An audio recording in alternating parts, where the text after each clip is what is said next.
모두 질서를 위해서, 건강을 위해서 파견을 나오신 것인 것만큼, 쉬지 못하고 나오신 것만큼 우리가 함께 서로 격려하면서 위로하면서 이 어려운 시기를 잘 이겨내야 할 줄로 믿습니다. 다시 모이게 될 때 저희가 원래 로마서 말씀을 함께 해서 나누고 있었죠. 우리가 다시 모이게 될 때 로마서의 말씀을 다시 시작하기 위해서 로마서 말씀을 하지 않고 여러 가지 다른 말씀들을 주제 설교로 고난의 가운데 있는 성도 삶이 무엇인지에 대해서 함께 한 2달, 석 달 가까이 말씀을 나누었습니다. 상황이 보아하니 도무지 모일 수 있는 모두가 모일 수 있는 시기가 되기에는 아직은 먼 이야기 같아서 여러분 지금 함께 다시금 로마서의 말씀을 나누고자 합니다. 바라기는 로마서 16장까지의 말씀이 잘 선포되고 전해지고 새겨져서 복음을 받고 또 생명을 받은 우리가 복음으로 살아가는 삶이 무엇인지에 대해서 더 깊게 성찰하고 또 아는 자가 아니라 우리 인생의 삶의 길을 복음으로 말씀으로 살아내는 저와 여러분이 되기를 간절히 소원하게 되고, 그래서 예수로 말미암아 성화를 이루어가는 삶이 무엇인지에 대해서 또 서로가 여러분 함께 연습하고 실행하고 또 주님 안에 그 은혜를 누리는 귀한 인생들이 되기를 간절히 소원하고 축원합니다.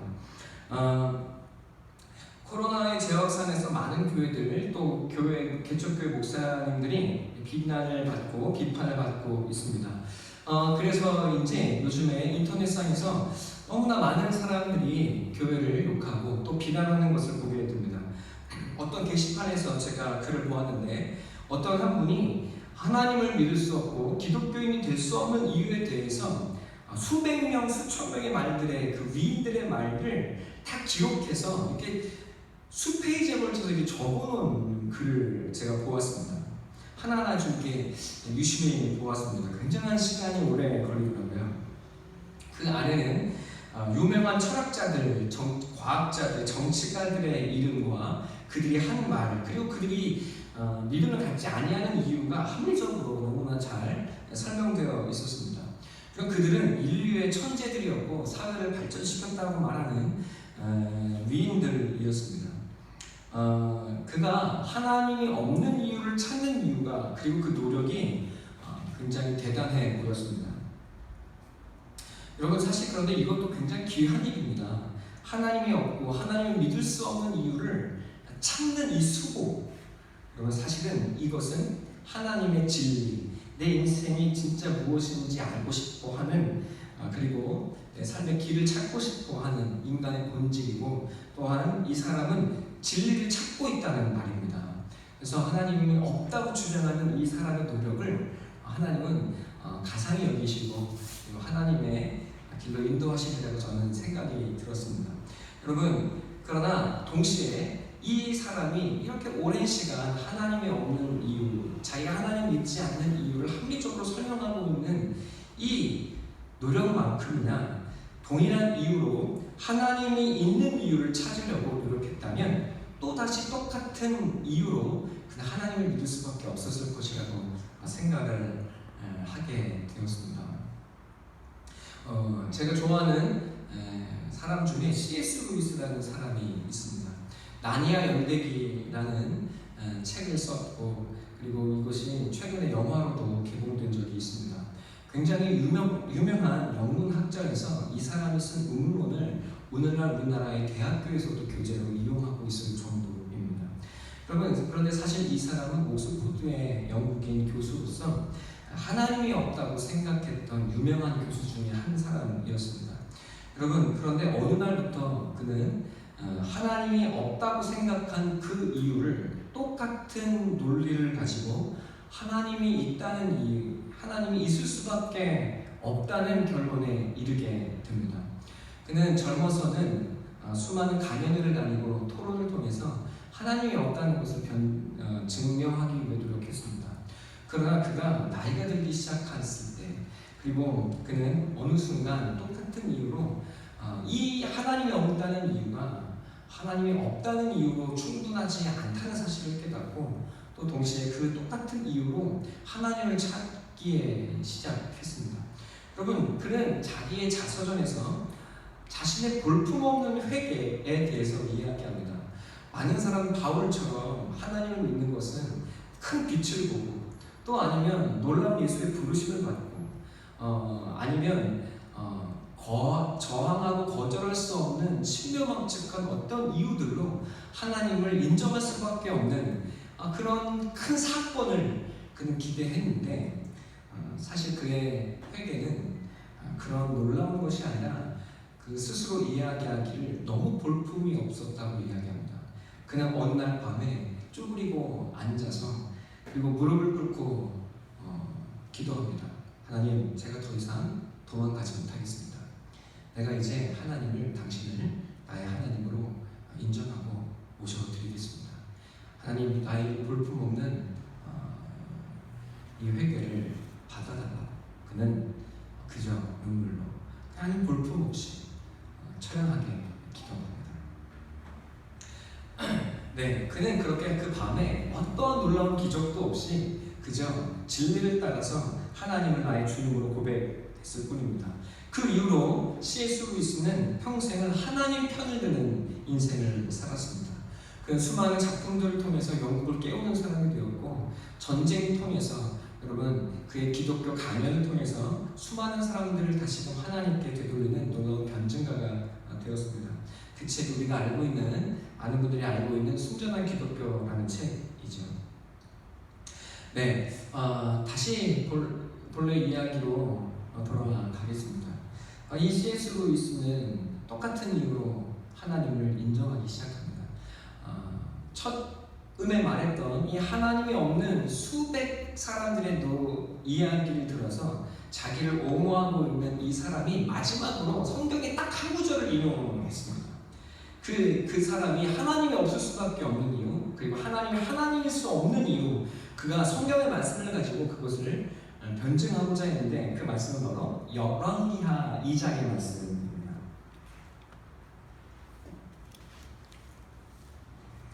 열왕기하 2장의 말씀 한번 다 같이 한번 가져볼까요?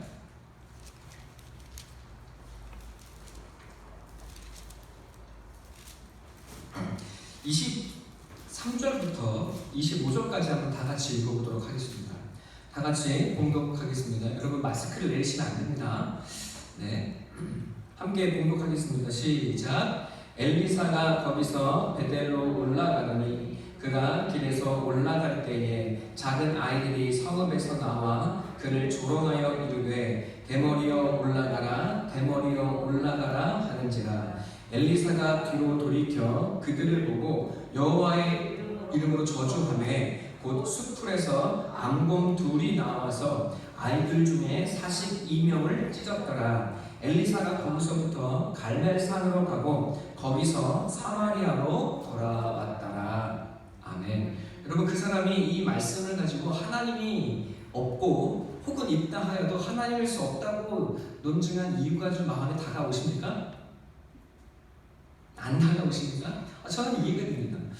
여러분, 아니 대머리라고 좀 놀래키려서니 혼내면 그만이지. 아니 하나님은, 하나님의 사람이라고 하는 엘리사는 저주까지 할 뿐더러 또 그 말을 듣고 하나님이라는 양반이, 여러분, 곰을 보내서 아이들을 찢어 죽이다니요. 이 극악무도한 하나님은 나의 하나님일 수가 없다는 겁니다. 여러분, 어떻게 화가 난다고 아이들을 저주하고 또 저주한다고 하나님의 아이들을 찢겨 죽일 수 있냐는 말입니다. 여러분, 그런 하나님은 있을 수도 없고 있어도 나는 믿을 수 없다는 말입니다. 그 마음을 무엇인지 고개를 끄덕이시는 분들이 있습니다. 여러분, 제가 그분한테 말을 해야 되는데 여러분께 말을 좀 드리겠습니다. 엘리사는 북이스라엘에서 활동했던 선지자였습니다. 북이스라엘은 하나님께 잃어버린 자식과 같았습니다. 하나님은 집 나간 아들을 돌이키기 위해 그 북이스라엘 사람들을 부르시기 위해 많은 선지자들을 보내셨습니다. 나에게로 돌아오라고 말씀하십니다. 엘리사도 이와 같은 역할을 했던 사람입니다. 하나님을 떠나 우상을 섬기고 죄악을 살고 있어서, 여러분, 하나님 없는 삶의 고통을 자취하는 그들에게 하나님은 나에게 돌아오라고, 그 고난을 벗어나고 그 고통을 벗어나서 나에게로 돌아오라고, 그 그러면 너희가 살 것이고 그리고 내가 너희를 고쳐주겠다고, 나를 떠난 것이 너희에게 죽음이라고, 여러분 고난이라고 하나님은 말씀하고 계시는 겁니다. 여러분, 내가 고쳐주겠다고 하시기에 엘리사는 그 말씀에 순종해서 열심히 북이스라엘 사람들을 향해 하나님께 돌아오라고 선포하고 또 전하고 있습니다. 그런데 어느 날 아이들이 엘리사에게 찾아와 조롱하기 시작합니다. 성경 본문을 자세히 보면 그 아이들이 성읍에서 나왔다고 말합니다. 여러분, 이 엘리사는 그 길을 지나치고 있는 중입니다. 그런데 아이들이 그 때에 맞춰서 그 엘리사를 만나기 위해 찾아옵니다. 아이들이 스스로 온 것이 아니란 말입니다. 여러분, 그저 우연히 지나가다 만난 것이 아니라, 그래서 대머리여서 놀린 것이 아니라 성읍에서 나왔고 찾아오는 것입니다. 그리고 대머리라고 놀립니다. 여러분, 신명기 14장 1절과 2절은 머리를 밀지 말라고 말합니다. 성경에서 하나님은 왜 밀지 말라고 할까요? 대머리를 말하고 있는 것이 아니라 스스로 머리를 밀지 말라고 말합니다. 왜냐하면 그것은 이 땅의 이 시대 사람들이 우상을 섬기는 하나의 모습이었기 때문에 그렇습니다. 그런데 스스로 머리를 밀었는지, 본래가 대머리인지 모르겠지만 머리를 밀지 말라고 한 그 하나님의 말씀을 따라서 말라고 했는데, 머리가 밀려준 네가 감히 하나님의 말씀을 전하는 선지자더냐 하고 놀리고 있는 것입니다. 그러니까 그냥 대머리여서 놀린 것이 아니라 이 선지자, 엘리사의 선지자 직분을 조롱하고 있는 것이고, 여러분, 또 동시에 이 아이들이 스스로 찾아와서 우연히 놀리고 있는 것이 아니라, 이 소식을 들은 이들의 부모들이, 성읍의 어른들이 아이를 보내서 조직적으로, 여러분, 엘리사를 조롱하고 있는 과정입니다. 그러니까 사실은 조직된 행위고, 여러분, 비웃음이고 조롱이고 하나님을 멸시하는 행위입니다. 여러분, 엘리사도 고민했을 겁니다. 여러분, 죽이자니 아이들이 무슨 죄일까요? 그러나 엘리사가 그냥 지나친다면 그들은 하나님이 살아계시다는 사실을, 여러분, 그들이 대적한 것이 하나님이라는 사실을 도무지 알 수가 없을 것입니다. 여러분, 그저 엘리사는 그것이 하나님을 저주한 것이라는 것을 이야기하고 싶었던 것 같습니다. 네, 그가 저주하자 하나님께서 암곰 2마리를 보냈습니다. 여러분, 무슨 뜻입니까? 하나님이 바로 자식을 잃어버린 두 암곰의 마음을 가지고 계시다는 사실입니다. 하나님께서 자식을 잃어버린 슬픔으로 자기의 백성을 찾으시기 위해, 이스라엘의 내 백성 찾으시기 위해, 내 재산 다시 찾으시기 위해 내 사람 엘리사 보내셨다는 말입니다. 그러나 이스라엘 사람들, 북이스라엘은 그 마음을 조롱했습니다. 그리고 하나님을 멸시했습니다. 엘리사가 조롱하자 암곰 2마리가 그 아이들을 찢어 죽입니다. 여러분, 얼핏 보면 잔인한 말씀입니다. 그러나 하나님은 이 사실을 통해서 우리에게 하나님을 없다 여기고, 그리고 하나님을 조롱하는 우리에게 하나님은 자기의 마음이 무엇인지를 보여주기를 원하십니다. 이 잔인무도하고 극악무도한 이 모습 속에 그 하나님의 마음은 자식을 잃어버린 암곰의 마음을 가지고 계신다고 우리에게 말씀하고 계시는 것입니다. 주 안에 사랑하는 성도 여러분, 여러분이 자식을 잃어버렸습니다. 그 마음을 그 누군가 찾아와서 조롱하고 희난한다면 여러분은 어떻게 하시겠습니까? 여러분, 저 같으면 여러분 암곰 2마리가 나와서 찢어 죽이는 것으로도 마음이 시원하지 않을 것입니다. 여러분, 하나님은 그 마음이 무엇인지를 우리에게 전하고 싶어 하십니다. 그러나 우리는 그 하나님의 마음이 무엇인지에는 관심이 없습니다. 우리는 늘 그냥 이렇게 말합니다. 하나님 어떻게 그럴 수가 있어? 하나님이 그렇게 하면 안 되지. 내가 하나님을 향해 어떤 마음으로 또 어떤 모습으로 대하는지에는, 그리고 하나님의 마음은 무엇인지에는 관심이 없고, 우리는 늘 내 입장에서만 생각을 합니다. 여러분, 하나님 편을 든다는 것은 무엇일까요? 하나님 편에서, 하나님 입장에서 내가 한번 서보는 것입니다. 주 안에 사랑하는 성도 여러분, 하나님만을 알아드리고 하나님 편에 서는 것, 여러분 그것이 바로 은혜인 줄로 믿습니다. 그리고 하나님을 기뻐하시는 일이고 또 우리의 삶을 보게 되어질 줄로 믿습니다. 우리 로마서 3장 10절로 18절을 함께 찾아 다시 한번 돌아가도록 하겠습니다. 여러분 먼저 이 말씀을 잘 기억하고 계시면 좋겠습니다. 하나님은 앙금처럼, 자식을 잃어버린 앙금처럼 우리를 찾아 헤매고 계십니다. C.S. 루이스는 그래서 자신의 책에서 이렇게 이야기합니다. 외람된 말이지만 하나님을 두고 자기가 이렇게 말하는 것이 굉장히 버릇없고 어불성설인 것처럼 느껴진다는 것을 잘 알지만 자기는 하나님을 이렇게 표현하겠답니다. 하나님은 천국의 사냥개다. 이렇게 그는 표현합니다. 무슨 뜻인지 이해되십니까? 하나님이 우리를 끝까지 포기하지 않으시고 찾아오시고 쫓아오시고 물면 놓아주지 않으시겠다는 그런 하나님이라는 말입니다.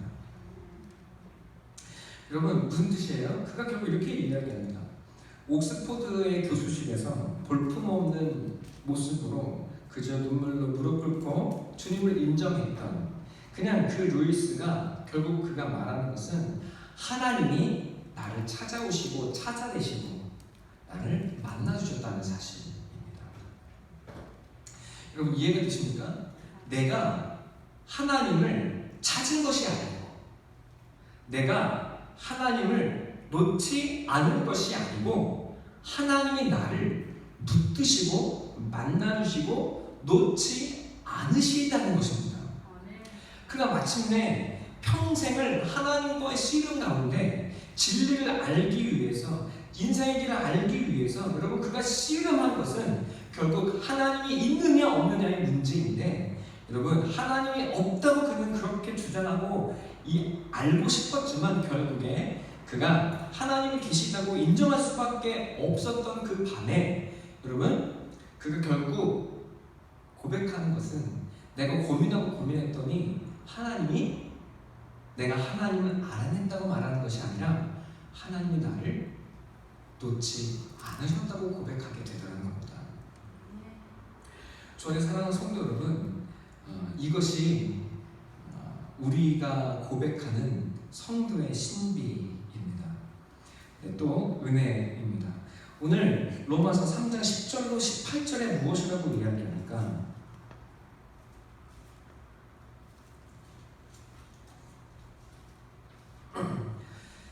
이렇게 이야기합니다. 의인은 없고 하나도 없다. 깨닫는 자도 없고 하나님을 찾는 자도 없고 다 함께 치우쳐 무익하게 되고 선을 행하는 자는 없나니 하나도 없다. 한 사람도 없습니다. 여러분 그런데 그런 내가 하나님을 만나고 알게 되었습니다. 여러분 그것은 무엇입니까? 내가 하나님을 찾고 얻어낸 것이 아니라 하나님이 나를 찾아오시고 나를 놓지 않으셨다는 것입니다. 여러분 이 세상 사람들이 자기의 이해로 자기의 논리로 하나님이 있네 없네를 열심히 알기 위해 노력합니다. 그러나 그 인간의 고민으로 열심히 파헤치면 파헤칠수록 오리무중에 빠지게 되고 여러분 도무지 알 수가 없게 되고 여러분 인공위성이 늘 지구 곁을 도는 것처럼 평생 인공위성과 지구가 만나지 못하는 것처럼 그렇게 사람과 하나님은 만나지 못한 채 평행선을 달리게 됩니다. 여러분 그러나 진지하게 진리를 궁금히 여기고 또 알기 원하는 사람이라면 하나님은 두드리는 사람이라면 하나님은 기꺼이 만나주십니다. 도리어 찾아오시고 그분을 알게 하십니다. 네, 세상은 자기의 지혜로 하나님을 알 수가 없고 도무지 하나님을 이해할 수가 없습니다. 그러나 동일하게 우리도 여전히 죄인이고 악한 자가 되고 선을 행하지 못하는 자이지만 그러나 우리에게는 저 하나님은 너무도 분명하고 모를 수 없는 분이 되어주셨습니다. 우리에게는 보이는 분이 되셨고 나에게 아는 자가 되셨습니다. 여러분 하나님이 나를 찾아내셨다고 밖에 C.S. 루이스가 말하지 못했던 것처럼 우리 모두가 다 하나님이 나를 찾아내셨다고 말하게 됩니다. 주 안에 사랑하는 성도 여러분, 이것이 신비이고 이것이 성도의 영광이고 이것이 우리가 얻게 된 구원입니다. 하나님을 아는 자가 된 것, 내가 하나님을 부를 수 있는 자가 된 것, 그것이 신비인 줄로 믿습니다. 여러분, 내가 어떻게 하나님을 믿게 됐지? 이제 내가 어떻게 이제 하나님을 도무지 분별할 수 없는 지경에 이르게 됐지? 여러분, 저는 여러분의 첫 모습을 기억하고 있습니다. 저에게 처음 와서 하셨던 말씀들을 저는 기억하고 있습니다. 하나님은 도무지 살아계신 것 같지가 않습니다. 하나님의 말씀이 도무지 이해가 되지 않습니다. 여러분, 저는 그 모습들을 처음부터 지켜보았습니다. 그러나 여러분의 모습은 이제 다릅니다. 이제 여러분의 모습은 한 걸음 한 걸음 주님 앞에 더 깊게 나아와 하나님께 예배하고 기도하는 자가 되셨습니다. 아, 목사님, 여기까지 저에게 뭐 시키지 마세요. 저는 그냥 교회 와서 그냥 잠깐 있다 가는 건 충분해요. 기도만 하면 돼요. 라고 말씀하셨던 분들이 이제는 교회에서 여러분, 저 사람은 왜 이렇게 교회를 안 나와? 왜 이렇게 기도를 안 해? 하고 정죄하는 분이 되셨습니다. 주 안에 사랑하는 성도 여러분, 여러분도 인식하지 못한, 느끼지 못한 신비 아닙니까?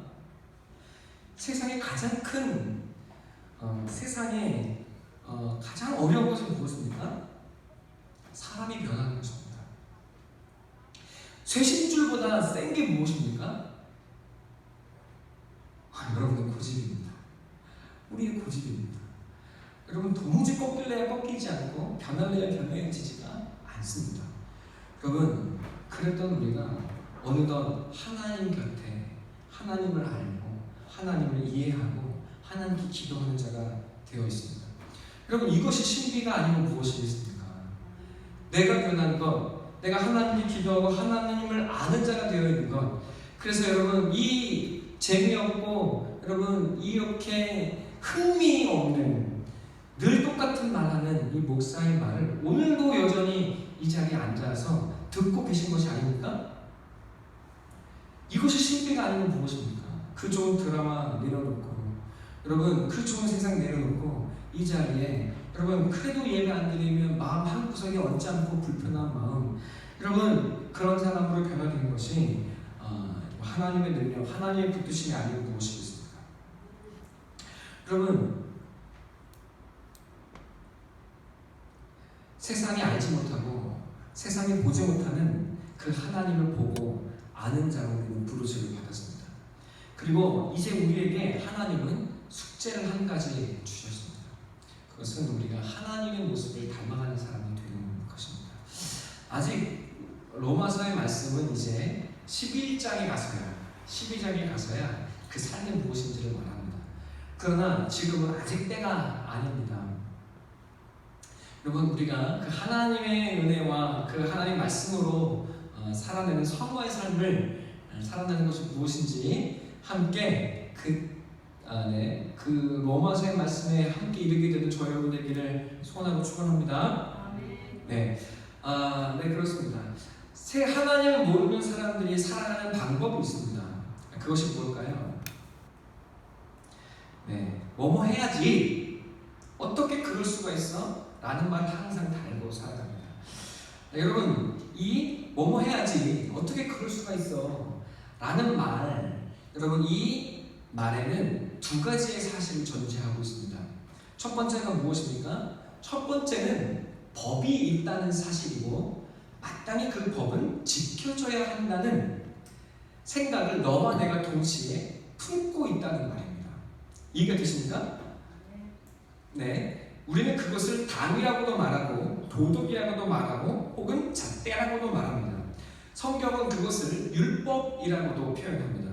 성도로서 마땅히 이렇게 해야지. 어떻게 그럴 수가 있어? 율법. 여러분, 아니 가족에서 일상생활에서 그렇게 해야지. 어떻게 그럴 수가 있어요, 당신? 이렇게 말하는 거예요. 당위, 도덕. 우리는 서로 이것을 주장하고 있다는 말입니다. 여러분, 이 말을 할 때 또 다른 전제는 무엇입니까? 이 말을 하고 있다는 사실은 여러분, 그것을 지키지 못하고 있다는 말을 전제하고 있습니다. 그러면 너와 내가 모두가 다 그 당위를 저절로 다 자연스럽게 지키고 있다면 이 말을 할 필요가 있어요, 없어요? 할 필요가 전혀 없어요. 근데 이 말을 하고 이 말을 요구하고 있다는 것은 그렇게 살아가지 못하고 있다는 말입니다. 여러분, 우리는 서로 아내에게, 남편에게, 자식에게, 그리고 이웃에게, 그리고 직장 동료에게 이런 당위들을 끊임없이 설명하고 말하고 있습니다. 그리고 그 말을 하는 동시에 우리는 생각합니다. 이해할 수가 없네. 그게 그렇게 안 돼? 어떻게 이럴 수가 있어? 라고 우리는 생각합니다. 여러분, 그런데 이 당위의 말은 사실은 너와 내가 함께 지키자, 격려하는 말이 아니라 사실은 비난을 숨기고 있습니다. 네, 이해되시죠? 왜 그게 그렇게 안 돼? 너는 그걸 못하고 있는 거야 라는 말을 하고 있는 겁니다. 우리가 그러니까 당위를 아무리 열심히 설명을 해도 듣는 사람의 입장에서는 그러니까 우리가 그렇게 해서 공덕을 쌓아보자 라고 이해하게 되는 것이 아니라 너는 그렇게 못하고 있어 라는 비난으로 듣게 되는 겁니다. 그래서 여러분, 우리는 서로 비난받고 비난하고 살아갑니다. 그런데 이 당위의 말은 하나의 비밀을 숨기고 있는데 그 비밀은 무엇입니까? 우리 공공연하게 모두가 다 알고 있는 비밀. 그 비밀은 무엇입니까? 사실은 나도 그 당위, 율법, 법도를 온전히 지키지 못하고 있다는 사실입니다. 여러분, 우리는 그것을 지키면 유익하다는 사실을 알면서도, 그리고 그 상대방의 길을 주장하면서도 그것을 지키지 못하고 온전히 성취하지 못합니다. 그럼에도 불구하고 우리는 그것을 지키게 될 때 유익하다는 사실을 알고 있기 때문에 그것을 주장하게 됩니다. 당신 그거 해야죠 라고 이야기하는 거예요. 우리 아이들에게 제가 항상 말합니다. 뭐뭐 해, 그리고 하지 마 라고 늘 말합니다. 여러분, 그렇게 말하면서도 사실은 저도 알아요. 공공의 비밀을 나도 다 지키지 못하고 있다는 사실을 알고 있습니다. 여러분, 그런데도 말합니다. 왜 말합니까? 그것을 지키게 될 때 아이에게 유익이 되고 덕이 될 것을 알기 때문에 그렇습니다. 여러분, 그리고 그것을 못 지킨다 할지라도 그런 것을 알아야 옳고 그름이 무엇인지를 아는 사람이 되기 때문에 그렇습니다. 그래서 아이에게 법이 무엇인지를 심어주기 위해서 아이가 그것을 하지 못한다 할지라도, 그리고 심지어 나도 그것을 못한다 할지라도 우리는 그것을 이야기할 수밖에 없고 이야기해야 합니다. 여러분, 그런데 그것을 이야기할 때 우리 아이들의 대답은 항상 비슷합니다. 에이, 아빠도 못하면서 뭘. 이해되시나요? 지금 우리 아이들이 말해요. 핸드폰 그만하고 이제 들어가 자야지 라고 이야기하면 제 아이가 어떻게 하는지 아세요? 에이, 아빠도 핸드폰 보잖아 라고 이야기해요. 네, 그렇습니다. 아이가 이야기해요. 에이, 아빠도 엄마도 그러잖아. 여러분, 그렇게 대답하면 아이가 아직 뭐가 없는 거예요? 아직 철이 없는 거죠. 네, 마찬가지입니다. 신앙인들은 어차피 율법을 지키지 못한다는 사실을 너무 잘 알고 있습니다. 그래서 우리는 예수만 믿으면 된다고 말합니다. 여러분, 그건 맞는 말인데 그렇게 말한다면 아직 신앙에 철이 들지 않은 것입니다. 부모는 아이에게 옳고 그름이 무엇인지를 잔소리라도 이야기해야 합니다. 당위를, 율법을 말해야 합니다. 그래야 옳고 그른 것이 무엇인지를 압니다. 아이들이 말을 안 듣는다고 너무 속상해할 필요도 없습니다. 열불은 나겠지만 그것은 당연합니다. 왜? 아이들은 지킬 능력이 없기 때문에 그렇습니다. 죄인이기 때문에 그래요. 말을 잘 들어도 너무 걱정되는 것도 사실입니다. 아이가 엄마 아빠가 말을 딱 하면 딱 알아듣고 다 지켜 행해요. 그러면 너무 편하고 좋겠지만 또 걱정이 될 거예요. 어떤 시인이 이렇게 노래합니다. 제가 언젠가 주부의 시간인데 아이가 도화지에 그려진 밑그림의 선을 벗어나지 않기 위해 노력합니다. 그것을 따라 그리면 안전하고 좋은 그림은 되겠지만 창의적인 그림은 되지 않겠죠. 부모가 속으로는 이야기하고 싶은 거예요. 얘야, 그 선을 넘어가서 너의 마음껏 한번 창의를 한번 발휘해보렴. 그 선을 한번 벗어나서 그려보렴. 그런데 아이는 그 선을 따라서 그립니다. 그 선을 넘어가라고 말하지도 못합니다. 왜? 그 선을 따라 그려야 그러면 바른 그림이 무엇인지를 배우게 되기 때문에 그렇습니다. 그러나 언제까지나 그 선 안에만 갇혀 있을 수도 없습니다. 그럼 하나님의 마음이 그렇습니다. 여러분, 옳고 그름을 아는 것은 우리에게 유익입니다. 옳고 그름을 알아야 우리는 바른 삶이 무엇인지를 이해할 수 있습니다. 네, 그 법을 지켜야 우리는 유익을 얻습니다. 그러나 우리가 아이들에게 너 왜 그걸 못하니? 라고 이야기한 그 속에 사실은 나도 지키지 못하는 법이 있고 또 나는 그것을 지키지 못하는 사람이라는 것을 알고 있는 것처럼 여러분 우리는 한 걸음 더 넘어서야 합니다. 그 넘어서야 하는 것은 무엇입니까? 방위가 있고 율법이 있고 잣대가 있어서 그것을 지켜 행할 때 유익한 삶이 되고 그것을 행해야 하지만 그러나 나에게는 그것을 지킬 능력이 없고 그리고 내 안에는 선한 것이 없다는 사실, 도리어 그것을 부셔버리고 나는 내 욕망을 이루기 위해 죄를 욕망하고 있다는 사실, 언제든 그것을 그 법을 무너뜨리고 그것을 넘어서서 내 욕망을 이루기 위해 불철주야 노력하고 있다는 사실을 우리는 먼저 보아야 합니다. 무엇을 보아야 합니까? 너 왜 그것을 못하니? 라는 말을 하기 이전에 그 말을 해야 하지만 동시에 우리는 한 걸음 더 들어가서 그것을 도무지 지켜내고 이루어낼 수 없는 우리 존재의 가난함을 발견해야 한다는 뜻입니다. 그럼 이해가 되시죠? 우리가 여러분 가족에게, 남편에게, 아내에게 왜 이해할 수가 없어? 왜 그게 그렇게 안 돼요? 왜 그걸 안 해? 라고 말을 하면 여러분 그것은 그 사람을 비난하는 말밖에 되지는 않습니다. 그 비난은 합당하고 합리적이고 맞는 말이에요. 그러나 본인도 답답하고 미치겠습니다. 왜? 그것을 못하기 때문에 그렇습니다. 이룰 수 없기 때문에 그렇습니다. 우리는 그 말을 하기 이전에 먼저 무엇을 보아야 합니까? 그것을 지켜낼 수 없는 우리의 존재의 가난함을 보아야 합니다. 여러분, 왜 지키지 못하는 말을 왜 그렇게 해? 혹은 나는 못하는데 왜 자꾸 잔소리를 해? 하고 말하기 이전에 우리는 그 말을 듣기 이전에 왜 자꾸 나한테 잔소리를 해? 라는 말을 하기 이전에 도무지 그 말을 지켜낼 수 없는 내 존재의 가난함을 보아야 합니다. 이해가 되십니까? 네. 하나님의 말씀, 하나님의 율법의 첫 번째 목적이 무엇입니까? 그 나 자신의 가난함을 발견하는 그 자리까지 하나님은 우리를 몰고 가시겠다고 말씀하는 겁니다. 하나님은 왜 나한테 지키지도 못할 이 율법을 613가지의 율법을 나한테 끊임없이 들이미시는 겁니까?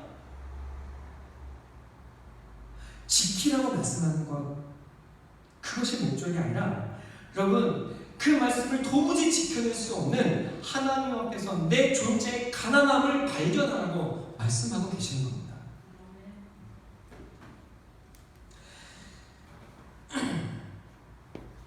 선을 행하고자 하는 의지는 내게 있을지라도 여러분 그것을 지킬 수 있는 능력은 내게 없습니다. 선 자체가 내게 있을 수가 없습니다.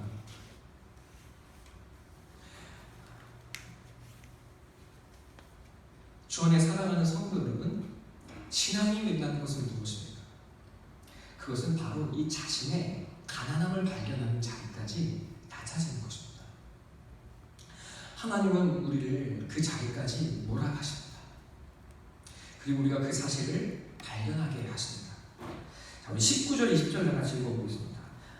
로마서 3장 19절, 20절 다 같이 읽겠습니다. 시작! 우리가 너희와 율법이 말하는 바는 율법 아래에 있는 자들에게 말하는 것이니 이는 모든 힘을 받고 온 세상으로 하나님의 심판 아래에 있게 하려 함이라. 그러므로 율법의 힘으로 우리 앞에 의롭다 하심을 얻을 육체가 없나니 율법으로는 죄를 깨달음이니라. 아멘. 여러분, 율법으로는 무엇을 깨닫습니까? 죄를 깨닫습니다. 여러분, 죄를 깨달으라는 말은 무엇입니까? 내가 얼마나 나쁜 놈인지를 알라는 것.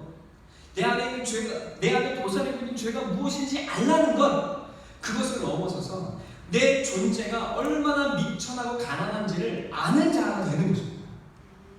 하나님 우리를 그래서 그 자리까지 놓아두시고 우리 그 자리까지 몰아가십니다. 여러분, 내가 그래서 하나님 앞에 가난한 자라는 사실을 깨닫게 될 때, 여러분 그 자리에서 하나님은 마태복음 5장에 새로운 말씀을 허락하십니다. 마음이 가난한 자는 복이 있나니 하나님의 나라가 저희의 것이며. 여러분, 우리는 도리어 가난합니다. 난 아무것도 아닌 것을 알게 돼요. 이 존재의 미천함을 깨닫게 되는 그 자리에서, 그래서 하나님의 말씀 앞에 서서, 그래서 이 땅에서는 의지할 것이 없고 이 땅에서는 설 수가 없어서 여러분 하나님께 나아가 그 임재의 자리에서 하나님 말씀을 듣고 하나님께 서 봤더니, 여러분 도리어 하나님은 우리에게 너희는 가난한 자가 아니라 하나님의 나라를 얻은 자가 되었다고 말씀해 주십니다. 주 안에 사랑하는 성도 여러분, 오늘 로마서의 말씀은 우리가 얼마나 나쁜 놈인지 알라고 주시는 말씀이 아닙니다. 그것에서 멈추어지는 것도 아닙니다. 하나님은 우리에게 말씀하십니다. 우리의 가난함을 알아야 한다고 말씀하십니다. 하나님 없이 살 수 없는 존재임을 알라고 말씀하십니다. 여러분, 우리는 하나님을 찾지 않습니다. 우리는 하나님을 멀리 도망가는 자들입니다. 그러나 그런 우리를 하나님은 찾아내시고 우리에게 말씀하시고 우리에게 다가오시고 우리에게 나는 하나님의 말씀을 지킬 수 없는 자라는 사실을 깨달아가게 합니다. 여러분, 저희가 아들에게, 제가 우리 아들에게 늘 이야기합니다. 너 그러면 안 되지? 이야기해요.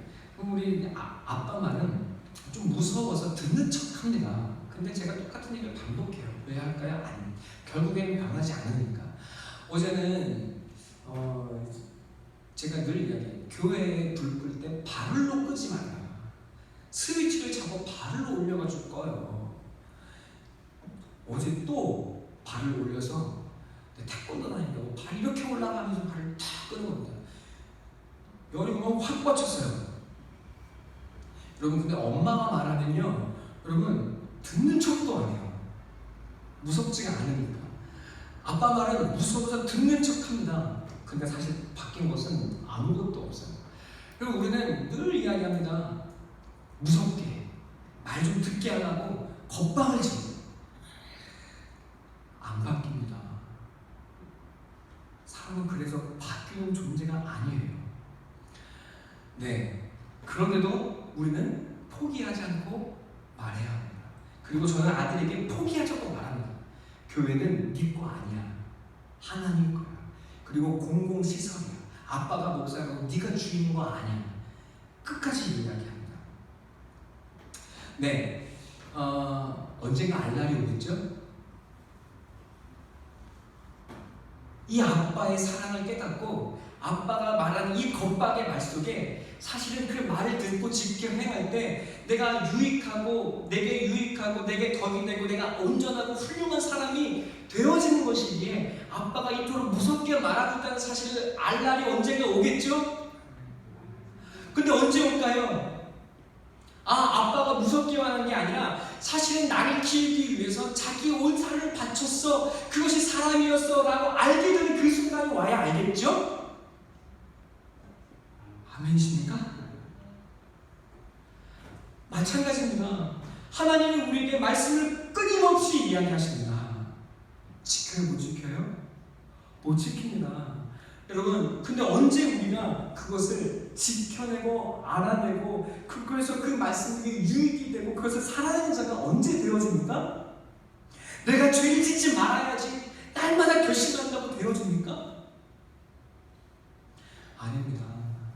나의 가난함을 깨닫게 될 때, 여러분, 그리고 그 자리에서 포기하지 않고 나를 붙들고 계시는 하나님의 사랑을 깨닫게 될 때, 여러분, 우리는 그 말씀이 사랑으로 들리게 될 때, 우리는 하나님의 말씀, 그 사랑, 그 엄한 말씀 속에 숨겨진 사랑을 먹고 살아가는 자가 되고 그 말씀을 지켜내는 자가 되기 시작합니다.